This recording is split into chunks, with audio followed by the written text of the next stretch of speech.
자, 오늘은 오징어 요리를 한번 해보겠습니다. 그런데 어라? 오징어가 아니라 대형 한치네요.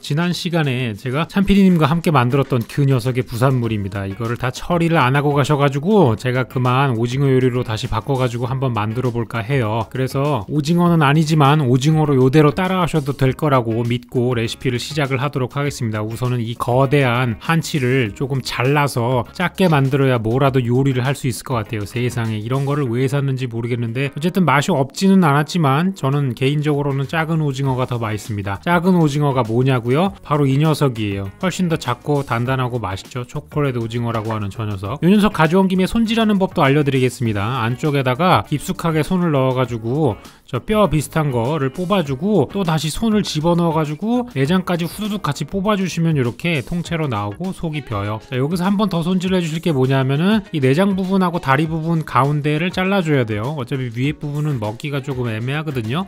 이 녀석들은 치워주고 안에 보시면 여기에 또 오징어 입이 있어요. 이게 눈이 아니라 오징어 입입니다. 그리고 오징어 입을 떼시면은 저기 오징어 이빨이 있어요. 까맣고 갈색으로 되어 있는 거 보이시죠? 이 녀석을 떼주시면 주둥이는 먹을 수 있어요. 자, 이제 밑에 다리를 보시면 얘는 이상하게 눈알이 다리에 붙어 있습니다. 오징어니까 그런가 봐요. 못생겼네요. 자, 가끔 이렇게 눈알을 세게 누르면 터지는데 조심하시고요. 옆을 슬슬슬 잘라주셔가지고 눈알을 제거해 주시면 되겠습니다. 그래서 몸통과 다리는 먹고 나머지는 다 버려주도록 합시다. 자, 아까 잘라놓은 귀 있잖아요. 중얼중얼거리면서 귀를 잘라놨는데 이 녀석은 토치로 그냥 구워서 먹어봤습니다. 먹을만한가 해가지고 석쇠에 굽기는 제가 숯이 없어가지고 그냥 토치로 구웠습니다. 한참을 구워가지고 잘라서 먹어보니까 그나마 먹을만 했는데 역시 한치보다는 저는 개인적으로는 오징어가 마음에 듭니다. 어쨌든 그렇다고 이 녀석들을 다 버릴 수는 없으니까 요리를 한번 시작해 보자고요. 우선은 포를 조금 떠줘야 됩니다. 왜냐면은 이 한치 너무 두꺼워서 그대로 쓰면은 질겨요. 질겅질겅 거려서 조금 얇게 포를 떠서 일반 오징어 정도로 줄였고 또 채를 썰었습니다. 그 다음에 쪽파를 가져와가지고 오징어랑 비슷한 사이즈로 맞췄어요. 맞아요. 지금 뭘 할 거냐면은 오징어 해물 파전을 할 거예요. 부침가루를 가져와가지고 부침가루 뒷면에 써있는 대로 섞어줬고요. 팬에다가 기름을 두르고 반죽을 넣어줬습니다. 살짝 달군 상태에서 해주시면은 겉이 조금 더 바삭바삭해지고요. 지금 보시는 건 이제 삼색전을 만드는 게 아니라, 물론 요걸 보시면 삼색전 트라우마가 생기실 수도 있지만 이런 식으로 파와 오징어를 겹쳐가지고 펼쳐주는 모습입니다. 말 그대로 오징어 해물 파전이네요. 제가 평소에 안 쓰던 부침가루를 사용해서 그런지 잘 모르겠는데 뒤집어 보니까 뭐 이상한 호떡같이 나오더라고요. 그러니까 요거는 이제 제 잘못이 아니고 이 부침가루 잘못이니까 여러분들은 그냥 평소에 쓰던 부침가루를 쓰세요. 이래가지고 여러분들이 부침가루를 안 바꾸나 봅니다. 자, 마지막으로 접시 위에 이쁘게 담으려고 접시를 거꾸로 해가지고 이렇게 이쁘게 안착을 시켜놓고 밑에 내리다가 쏟았어요. 그래서 어찌됐든 간에 이렇게 하시면은 이쁘게 담을 수 있고요. 저는 다시 주섬주섬 주워 담았습니다. 그 다음에 요걸 또 맛을 또 봐야 되지 않겠어요? 한치로 만든 해물파전은 어떤 맛일까? 좀 잘라가지고 먹어봤습니다. 사실 한치가 회로 먹었을 땐 조금 미끌미끌한 느낌이 있잖아요. 그래서 구워가지고 먹어보니까 확실히 회로 먹었을 때보다는 미끌미끌한 느낌도 덜하고 그래서 저는 개인적으로 만족했습니다. 위에 초고추장도 뿌려가지고 먹었는데 상당히 괜찮았고요. 자, 이제 다른 요리를 합시다. 오징어 하면 기본적으로 하는 요리가 있잖아요. 맞아요. 오징어 볶음인데 이 오동통한 대왕 한치들을 조금 잘라줬고요. 먹지는 않지만 그래도 들어가면 음식이 맛있어지는 당근을 가져와서 존재감을 최소화하기 위해서 최대한 얇게 잘라줬습니다. 대파도 한 뿌리 남은 게 있길래 가져와서 당근이랑 비슷한 사이즈로 잘라줬고요. 그 다음에 뭐 어디에나 들어가는 양파는 적당한 사이즈로 그냥 얇게만 썰어주시면 되겠습니다. 이제 양념을 만들어 보자고요.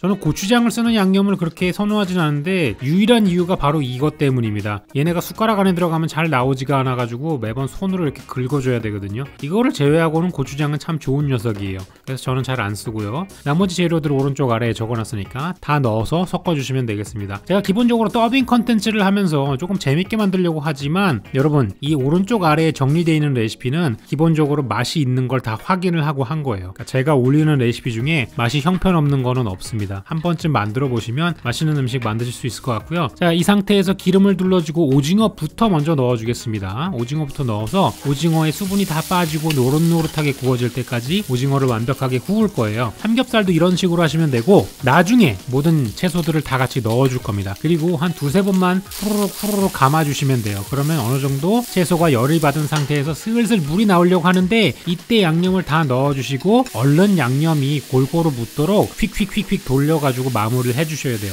이런 볶음류, 해물과 채소가 같이 들어간 볶음류는 오래 볶으면 오래 볶을수록 물이 생겨가지고 물만 흥건해지고 맛이 없습니다. 약간 불맛이라고 하는 그 직화의 탄맛 같은 느낌을 하려면은 양념이 조금 고열로 가열돼야 되거든요. 이 상태로 물기 없이 볶아주셔야 맛깔나는 거 구워 드실 수가 있어요. 한 채 한번 보이시죠? 오동통하고 저 양념 색깔 술이 땡기지 않습니까? 어쨌든 이렇게 완성했고요. 자, 이번에는 아이들이 먹을 수 있는 오징어 볶음도 할 겁니다. 근데 그냥 하기에는 조금 심심하니까 칼집을 조금 넣어줄게요. 이런 식으로 대각선으로 칼집을 넣어주신 다음에 90도 돌려가지고 다이아몬드 칼집이라 그러죠. 이 녀석 사슴털 칼집이라고도 합니다. 이런 식으로 썰어주신 다음에 먹기 좋은 크기로 잘랐어요. 저는 이제 아들을 주려고 이걸 좀 만들었고요. 밑에다가 기름을 넣어주시고 그 다음에 다진 마늘과 함께 볶아줘가지고 기름에 다진 마늘 향과 오징어가 같이 어우러지도록 한번 만들어 보겠습니다. 간장, 설탕 넣어주시고 치킨 스톡까지 넣겠습니다. 분량은 오른쪽 아래를 참고해 주시고 센 불에 계속 볶아주시면 돼요. 언제까지 볶아주시냐? 색깔이 더 까매지실 때까지 볶아주시면 돼요. 요것도 아직 더 멀었고요. 맞아요. 한 요 정도 돼가지고 마치 닭강정 색깔 살짝 비스무리하게 나오실 정도로 볶아주시면 완성이 딱 되겠습니다. 그 다음에 담아주시면 되는데 툭툭 건드려봤어요. 오징어의 탱글탱글함이 화면으로도 전달이 되지 않나요? 이런 식으로 칼집을 내가지고 드시면은 돼지 껍데기처럼 쫀득쫀득 짭짤한 양념이 배가지고 맛있습니다. 자, 이번엔 물을 끓이고 있어요. 물은 왜 끓이냐? 아까 작은 오징어 손질한 것 중에 다리가 있잖아요. 이 다리를 조금 먹어보려고 가져왔습니다. 이 녀석을 30초만 데쳤는데 국물 뻘개지는 거는 마치 2시간 데친 것처럼 보이네요. 오징어가 이렇습니다, 여러분. 짧게만 데쳐주셔도 되고요. 흔한 재료를 준비해 봅시다. 양배추랑 깻잎이에요. 깻잎 같은 경우는 얇게 써시려면 이렇게 돌돌 말아가지고 써시는 게 조금 더 두껍게 나와가지고 썰기가 편합니다. 두 개 다 얇게 썰어주시고 오징어 다리도 윗부분을 잘라가지고 전부 다 분해를 해주자고요. 자, 이제 양념장을 만들겠습니다. 오른쪽 아래 정리된 대로 만드시면 되고요. 여기에다가 감칠맛을 더 추가하고 싶으시면 굴소스 같은 거 넣으셔도 괜찮습니다. 이런 식으로 살짝 달콤 짭짜름한 초고추장 만들었고요. 오징어 숙회랑 나머지 이것저것을 넣어서 그대로 해주셔도 맛있지만 저는 여기에다가 하나를 더 추가하겠습니다. 면을 넣어가지고 오징어 쫄면을 만들어 봤어요. 이런 식으로 묻혀가지고 접시에다가 담아주는데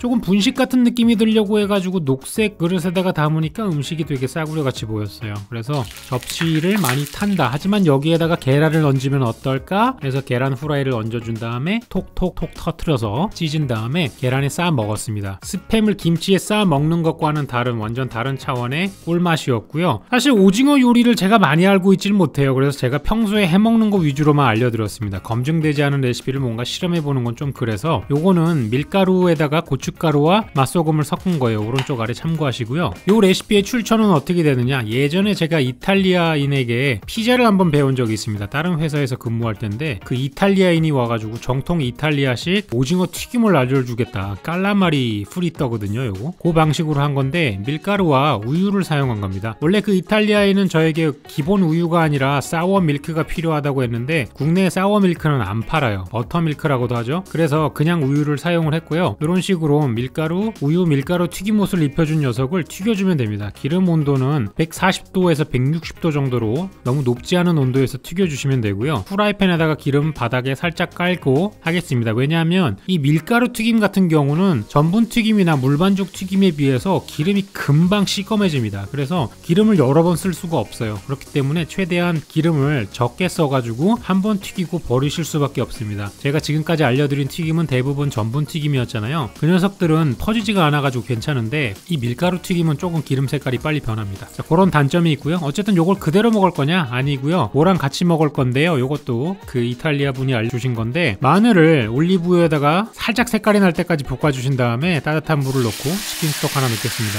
원래는 치킨 스톡을 사용하셔야 되지만 저희는 그냥 조미료 치킨 스톡으로 대체를 할게요. 그 다음에 섞어주시면은 이 기름과 물이 살짝 섞이거든요. 유화가 된다라고도 하죠. 이 상태에서 면을 집어넣고 섞어주시면 되겠습니다. 되겠습니다. 그러면 면이 이 유화된 소스를 먹어가지고 밑에 오일이 흥건하지도 않고 딱 좋게 됩니다. 여기다가 아까 튀겨놓은 깔라마리 프리떠 넣어주신 다음에 후추를 조금 뿌려가지고 드시면 되겠습니다. 사실 이탈리아에서 쓰는 깔라마리 프리떠는 깔라마리 한치를 쓰는 거예요. 근데 저는 오늘 오징어 요리에 한치를 쓰고 한치 요리에 오징어를 썼습니다. 그래도 이 면 같은 경우에는 정말 맛있었고요. 약간 양식 느낌이 나는 부담이 되지 않은 가벼운 맛이었습니다. 그래서 오늘은 이렇게 한치와 오징어를 이용해 가지고 볶음 요리와 면 요리 몇 가지를 만들어 봤는데요. 여러분들 혹시나 집에 남는 오징어가 있으시다면 또는 오징어 요리를 좋아하신다면 한번 따라해 보셨으면 좋겠고요. 오늘도 긴 영상 시청해 주셔서 감사합니다. 저는 이만 이 면들을 처리하러 가보도록 할게요. 고맙습니다. 안녕.